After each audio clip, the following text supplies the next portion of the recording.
Good afternoon. Welcome to First Local on Thursday, May 27th. It is Baby Friday. It is Baby Friday. And well, what a week! We were dared to do that and we accepted that dare. So there you go. We are going to go to that weather dude, Craig Huckerby, shortly, or a weather specialist, as he likes to be called. I'm just kidding. Yes. Yeah. Yes.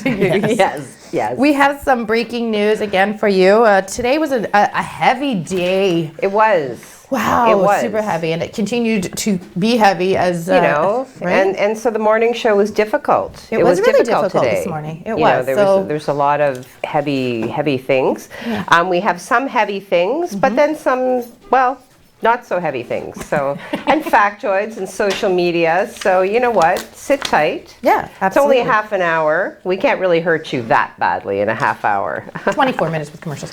Okay, there was an announcement today from Ross Romano that we brought to you at 10 a.m. live with the Minister of Health, Christine Elliott, and that was with regards to a treatment center announcement for Sault Ste. Marie, and a virtual announcement today with the parties I just spoke about. The announcement was with regards to the new treatment center, which will be based out of the Sault Area Hospital. It'll be operated by Sault Area Hospital. Whoa, I choked on my saliva there. That could have been dangerous. I've got watery eyes. Statue, Rona. Oh my goodness. Minister of Health Christine Elliott was extremely happy to be alongside MPP Ross Romano today before they made this announcement. Long before any of us had heard of COVID-19, the government made a commitment to build a comprehensive and connected mental health and addiction system for all Ontarians, of course, including everyone in Sault Ste. Marie. That's why Ross Romano was very pleased to announce today that the government is supporting the relocation of the residential withdrawal management program from within Sault Area Hospital to a modern, dedicated suite that better meets the needs of the individuals and the families of residents from Sault Ste. Marie and a surrounding area. Services will continue to be provided at Sault Area Hospital until the new site is ready. It's an important step in the right direction, and together we're all building up mental health and addiction systems to ensure everyone has access to the services that they require. Good. That's the next story. So over to you. Yeah, well, and really not before its time. On the heels of that announcement, Sault Area Hospital did share the local, the deaths that have been attributed locally to addiction. We have experienced, and this is a quote from Wendy Hansen, who is the CEO of Sault Area Hospital, and she said, "We have experienced 26 confirmed opioid-related deaths in this year alone here in Algoma, and it is anticipated to increase. The losses associated with addictions in our community have been all-encompassing, certainly impacting families, caregivers, healthcare professionals. I do know, knowing our community, I know we will continue to work together to find patient-centered solutions that will continue to address these challenges." So yeah, so this announcement certainly comes at an appropriate time, I would say. Yeah, and for sure. Yeah. Thanks for that. So, okay, now for a little humor, let's go to Craig Huckerby, the weather specialist. Ooh, zing, zing. You guys are so mean to me. I don't know what. I give you all this nice weather. And you just mock I don't know about me. You said it was going to be cold until June. Exactly. Get Don't let outta him tell here. you It's going to be cold differently. till June. Ew, get It's him not going to be cold, but it's not going to be as hot, I said, until the end of July, by the way. Jeez. Okay, let's take a look outside, Michael. This is like 100% accurate weather. We are looking outside, and it's we're starting to see some clouds come our way from a system way down in the south. Those clouds are being just high clouds, so we have nothing to worry about. There's no precipitation in the clouds, but it is filtering the sun as we speak right now. We'll take a look at the radar, and we'll show you where those clouds are coming from. This radar loop goes from right now to about 8 o'clock tonight, and you can see the white of the clouds just filling in over the Great Lakes. That rain is going to stay in the Mackinac City area and move east. We don't have to worry about the rain, but we will see those clouds stick around well into our evening, and then we're going to start seeing some clearing, but also some cool conditions as well. We currently are about 10 degrees cooler than we should be. We'll take a look at the rest of the day for you, and there it is. Temperatures, we're going to hope to hit 9 degrees this afternoon. Right now we're only at 7. Temperatures should warm up this evening as we see more sun at 10 degrees, and then we're going to drop down to 2 degrees with clear conditions for the overnight. Tomorrow, Friday, we do warm up a little bit. and then we start seeing some 20-degree temperatures head our way over the weekend. I hope that pleases the girls. Well, thank you very much, sir, for that breezy forecast. I think we heard some breeze coming through his ears, too. What? Oh, it's just the afternoon giggles because when we have to report the news so early in the morning and it's so heavy, we have to laugh throughout the day. We don't miss an opportunity to poke fun at each other here. That's right. Okay, my friend, COVID numbers today? Okay, so, this is where it starts to get a little bit lighter. So Algoma Public Health is reporting but a single new confirmed case of COVID-19 from the Sault Ste. Marie area. And through contact tracing, once again, Algoma Public Health does reach out and contact individuals directly if they are found to have been exposed to to any new cases. So if you have not heard from them, you are not considered to be a close contact, so you're good. Case 391 is reported to be self-isolating with cause of exposure listed as being close contact. They were tested on May 25th. So currently Algoma regions with COVID-19 cases reported in the past 10 days include Sault Ste. Marie area, Central and East Algoma, as well as Elliott Lake and area. Currently we have administered 143,003 tests, out of which we have confirmed 391. 24 of those cases are 24 of those cases are confirmed to be active. We have 4 people currently in hospital, 3 of those being transferred in from outside of the Algoma region. We have resolved 367 cases, and we have 97 cases that have screened positive for the variants of concern. Now, provincially, Ontario is reporting 1,135 new COVID-19 cases and 19 additional deaths as of today's date. There were 37,705 tests completed in the last 24-hour period, which is up significantly from more than 24,000 completed a day ago, and there were more than 45,000 tests completed 1 week ago. The province reports, I know, right? The province reports a test positivity rate of 3.6%, which is down from 5.3% a day ago. Positivity rate was 5.2% 1 week ago. This is the lowest positivity rate Ontario has reported since March 20th. Hotspots rolling up to 316 new cases in Toronto, 271 in Peel, and 75 in the York region. Awesome. Okay, we are going to stop for a quick commercial break. When we come back, we're going to talk about, because these numbers are doing so well, the Ford government's going to possibly be pushing up these dates. And he's wrote a letter to a lot of people in Ontario asking when we can get these kids back to school. That's right. Hold on to your knickers. We'll be right back with all that info. First Local, supported by Gary Chervinsky, Exit Realty, Lake Superior. Buying a home is a big decision, so is choosing the right agent. Call Gary Chervinsky, broker at Exit Realty, Lake Superior, 705-257-5432.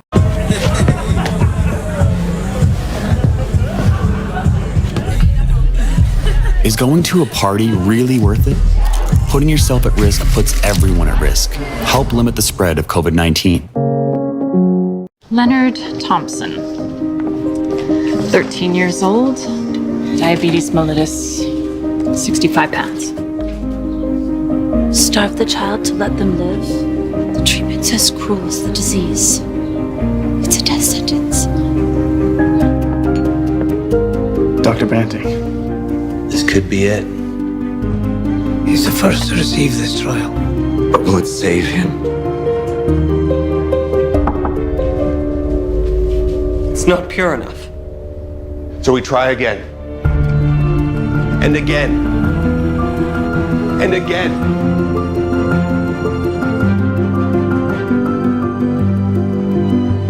Before the discovery of insulin, diabetes was a death sentence.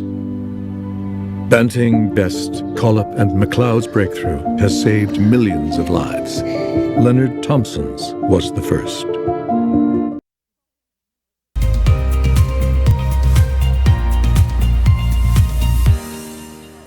Good afternoon. Welcome back to First Local Afternoons with Colette and Heidi.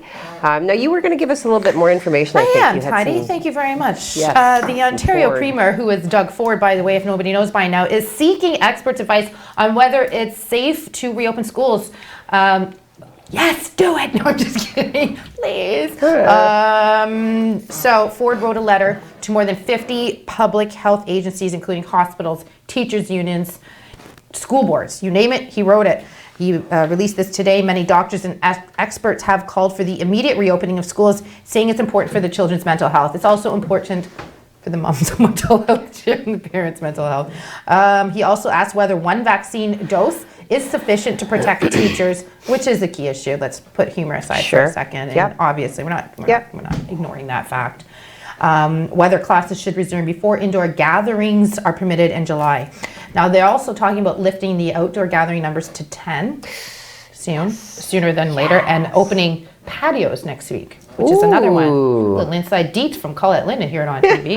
Schools have been shut in Ontario since April amid a third wave of COVID-19 infections. While the decision does rest on the province and the Premier himself, Ford says he wants the experts' feedback until 5 p.m. on Friday. So we'll see what happens. Give them a deadline, you know, and still a little bit of urgency. It'd be interesting to see what shakes down. Yeah, for sure. All right. Well, on the heels of that, we do have an update with regards to the vaccinations. So what I am finding out is that more than half of all people in Canada have now received their first dose of COVID-19 vaccination as the country edges closer to lifting, as you were saying, the anti-pandemic restrictions. And this is coming from health authorities and was reported yesterday. So in all, 20 million people have had a shot, so close to 2/3 of those ages 12 and over. Children under 12 won't become eligible to be vaccinated for several more months. The Chief Public Health Officer, Dr. Theresa Tam, wants to see 3/4 of the population fully vaccinated before more restrictions are lifted. Provinces have already begun easing restrictions, with some announcing various reopening plans that depend on higher vaccination rates and falling case counts. So the vaccination milestone came as Ontario reported another 135,308 people received, having received a shot. So the vaccination rollout was also making good progress among most Indigenous adults, with more than 3/4 now having received at least one dose of the vaccine. That's good. A little update for you guys from the accident that happened this morning on 2nd Line West and Farwell, or Farewell Terrace, however you prefer to say it, at Brunswick Avenue. The area was blocked off until most recently. The police did release a press conference saying that it is now open. Unfortunately, the vehicle involved in the collision is still has not been located. Officers are currently investigating and attempting to locate this vehicle. At this time, police services are still urging you that if you had a dash cam, if you were in the area, if you were getting a coffee at that Tim Hortons and you can recall anything that might have happened around 6 o'clock this morning in that area, to contact police services ASAP at 705-949-6300. Two-shot. Okay. Got one more story before we hit a commercial break if you want. Sure. Okay, well, this is actually kind of two stories in one, but I think I can do it quickly because I'm used to talking really quickly because Mike's always squawking in my ear and counting down. You can definitely do it. Okay. Definitely. So, on May 26, officers with patrol services did charge 44-year-old Christopher Michelin with impaired driving, alcohol, and drugs. Around 9:32 a.m., officers responded to a call of a driver asleep in a vehicle at the intersection of Wawanosh Avenue and Great Northern Road. So upon arrival, officers spoke with the driver and developed grounds to believe his ability was impaired by drugs. He was arrested and given a drug recognition evaluation, which he performed poorly. A subsequent search of the area of arrest found the accused to be in possession of a substance believed to be fentanyl and a substance believed to be methamphetamine. He is charged with impaired driving, alcohol, and drugs, and 2 counts of possession of a controlled substance, scheduled to appear in court on July 5th, 2021. 20 seconds, now, do it. on the heels of that, On May 24th, members of the Superior East Detachment of the Ontario Provincial Police were conducting a reduced impaired driving everywhere checkpoint on Highway 17 in Balaquet Township. At approximately 9:26 p.m., a tractor-trailer entered the checkpoint. While speaking to the driver, officers detected the odor of cannabis emanating from the cab of the vehicle. Emanating. Well, it will do that. It's wafting. Officers, so further investigation revealed that the driver was impaired. Once placed under arrest, officers located several suspected methamphetamine tablets in the driver's possession. As a result of the investigation, 62-year-old Edward DeVoe from Gooley Township was charged with the following: operation while impaired, alcohol and drugs contrary to Section 320 of the Criminal Code, and possession of a Schedule I substance, methamphetamine, contrary to Section 4 of the Controlled Drugs and Substances Act. The driver was issued a 90-day administrative driver's license suspension, and the vehicle was impounded for 7 days. 7 days. Okay, well, when we come back, we're going to talk about Game 5 tonight, and the Toronto Maple Leafs face the Montreal Canadiens.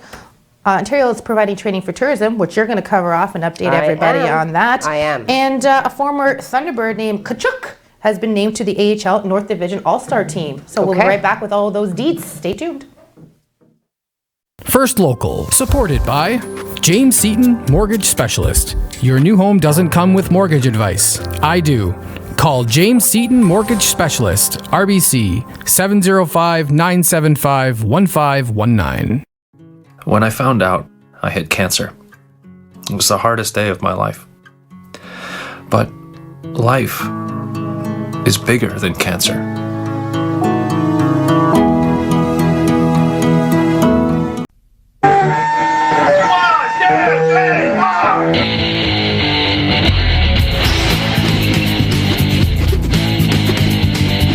What's your thing? Bugs. Everybody's gotta have a thing. My thing's sound effects. Here's a T-Rex.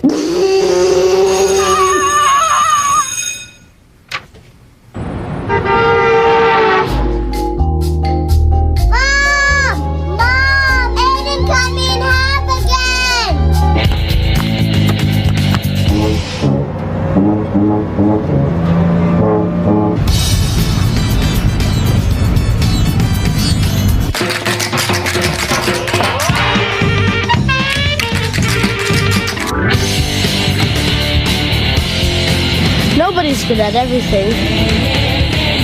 Everybody's good at something. What's your thing?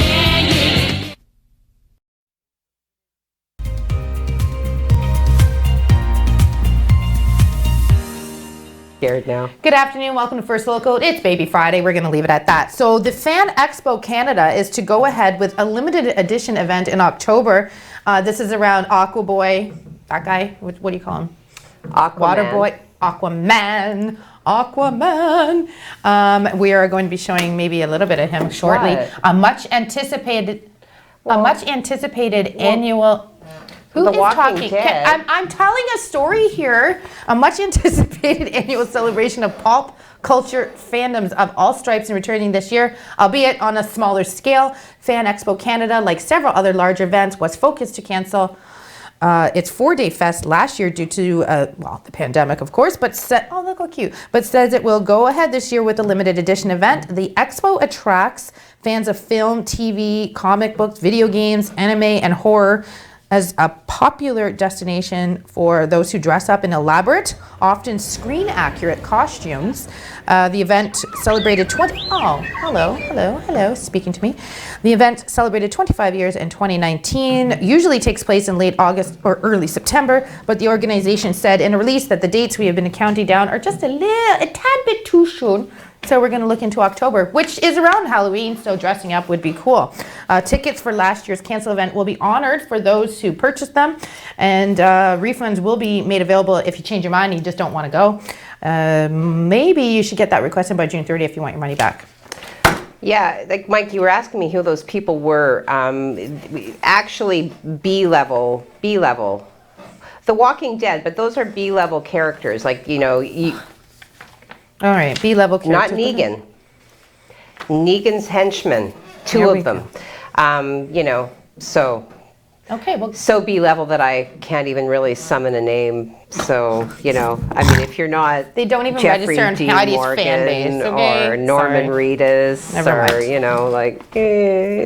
What do you want to do right now? Social media? I want to do a factoid, then I'm going to do social media, then I'm going to hit you with another factoid, but Colette might pop in with something in there. I don't know. We're just kind of a little bit crazy on the edge of our seats today. So, living on the edge. Factoid numero 1. Okay, wow. May 27th, 1977. Let me guess. Oh, it's the year before I was born. Let's go. The Sex Pistols single, God Save the Queen, was released in the UK, promptly banned by TV and radio. High street shops and pressing plant workers refused to handle the record. It sold 200,000 copies in 1 week and peaked at number 2 on the UK charts, just behind Rod Stewart's I Don't Want to Talk About It. I know you love him. There have been persistent rumors, which have never been confirmed, nor have they been denied, that it was actually the biggest selling single in the UK at the time. And the British phonographic, that's right, phonographic industry conspired to keep it off the number 1 slot. Rod Stewart is like kind of on level with JV. I've seen Rod Stewart several times. I've seen him several times. I used to have a dog named Sir Roderick Stewart, and as a matter of fact, a little Shih Tzu. Okay, social media. Social media. All right. I'm pleased to report that the social media on the afternoon show is growing now. Absolutely. It's starting to grow, so that's great. You have to break it up. You talk, okay, stop being so bossy, Mike. Like how do you do your bossy. job? Okay. Margaret McCaig says, good afternoon all. Good afternoon to you, Margaret. Bradley Evoy says, happy baby Friday. Happy baby Friday to you, Bradley. And he's got my little favorite emoji with the winky eyes and the smile. Winky dinky? How dinky do? A winky dinky? Enika says, good afternoon, everyone. She opens with a salad. Dinner with schnitzel, a mix of zucchini, yellow carrots, red bell peppers, and French fries. So, a little licky emoji and a smiley emoji. You know what I've noticed? She doesn't have, repeats her dinner. Like, in my house, it's like, oh, you want grilled cheese and popcorn? Okay, tomorrow we're having pasta. Oh, you want to go back to grilled cheese and popcorn? Yeah. Jim Whitty. Hi there, Bradley Evoy. Jim Whitty. Still not a top fan. Big surprise. Who does designate that? I have no idea. I'm not sure. Primary control, Kevin. Bradley Evoy. Buenos dias, Jim. Jim, bonus nachos to you too. Jim, nice to see you, Tortilla. Jim, I was asked if I woke up cranky, but I said no. She woke herself up. All right. Okay. So you got something, or you want me to hit the second factoid? No, I could just talk a little bit about, no, I don't want to rush our Thunderbird Kachuk, but I don't know. We'll just go to a commercial right now. We'll come back with some more sports. Toronto Maple Leafs are playing that team tonight, and which could be the last game of this first round. We'll fingers crossed. And we'll be right back with more of Heidi and Colette right after this. First Local, supported by YDoc Detailing. Call YDoc Detailing at 249-356-6688 to book an appointment for detailing or paint correction services today.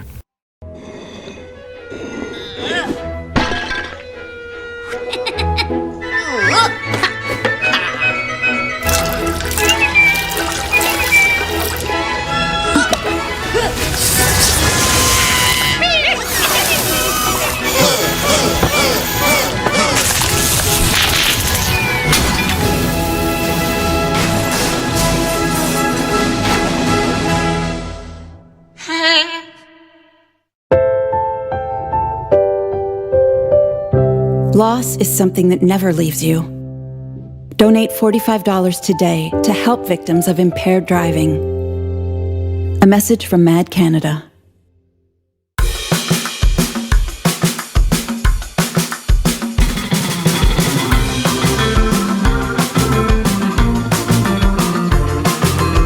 Let me fix you something to have for dinner. Oh, no, I never eat. I just nibble. Well, if you're still hungry, there's half a chicken in the refrigerator. Not anymore. That's what I nibble. Leave some of those paintings people were doing, and you can do it. If you're not doing it, pick up a brush and join us, because you really can do it. There's no secret to this.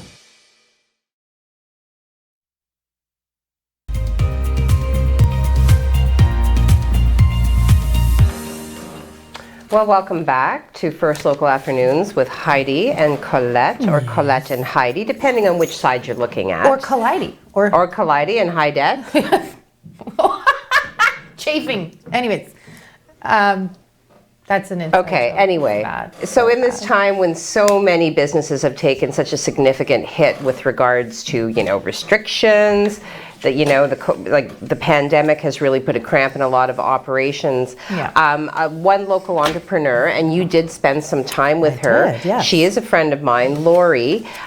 She did have a promotional business, still does have the promotional business. However, obviously with the restrictions in effect, her promotional business has taken a hit because there are no large gatherings at which businesses would hand out their promotional items. Yeah. So what she has done now is she has kind of branched off in a different direction, one that I'm very excited about. She pivoted. Pivot. I am wearing one of her shirts today. Yesterday I was wearing one of the dresses. She has created Comfy Cozy Clothing, which is an offshoot of her Sue promotion business.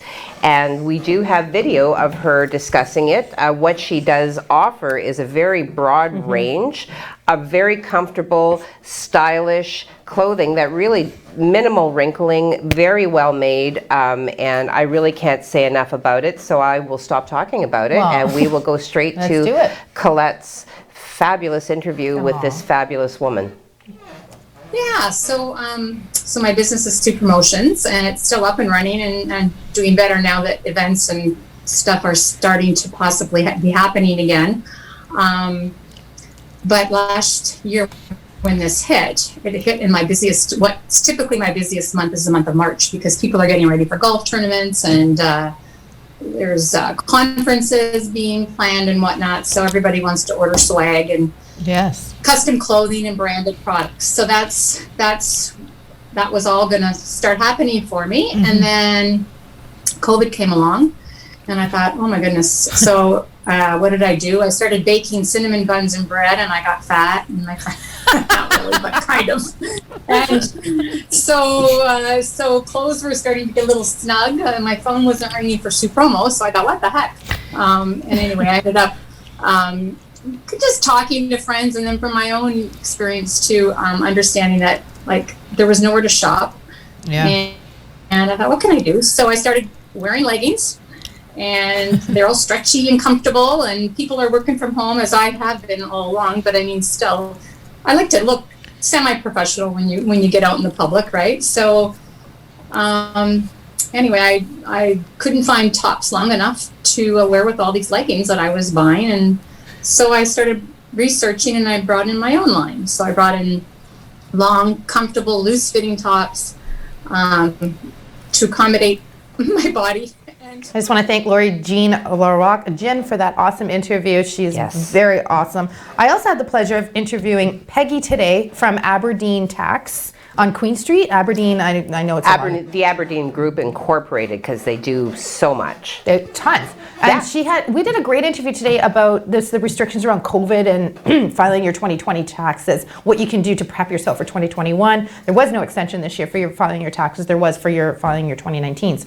So that interview will be coming up soon, but it was super interesting and informative, and she's awesome. She is awesome, and certainly a wealth of information. Somebody that I am pleased to have called friend for a long time, and they are in this moment. Actually, she let me know that in this moment they have their complement of clients, so they aren't accepting clients. That may change next April. However, she was very forthcoming with what we can all do as individuals. So be prepared for that. Be prepared. There's tons of tips. Quickly, before I throw to Heidi to get that factoid in before we end for this Baby Friday, just wanted to recognize a former Thunderbird Kachuk, who has completed his third season in the American Hockey League and now is getting recognized for his extreme talents in hockey. Former Sioux Thunderbirds forward and current Syracuse Crunch assistant captain Boris Kachuk has been named to the 2020-21 AHL North Division All-Star season. This article is posted to SiouxOnline.com. Go read it. We've got another local hockey hero. Good. Wow. Factoid me, baby. Let's Baby Friday this right All right. I don't know. I mean, but it's interesting because I can tie this to local. So, May 27, 2013, a report was published saying how many musicians were frustrated with fans filming the gigs on their smartphones. Jack White and the Yeah Yeah Yeahs had both put up signs at their concerts asking people to leave their mobiles in their pocket. I saw Jerry Seinfeld when he came to sue. I did try to record it, but his face came out blurry. Did you get in trouble? Did you get kicked out? No, they Better just not have. Yeah. Don't ever yell at my Okay, friend we're Heidi. over. Okay, we're over. We'll be here tomorrow. Enjoy your baby Friday evening, and we'll be here for the real Friday at 8 a.m.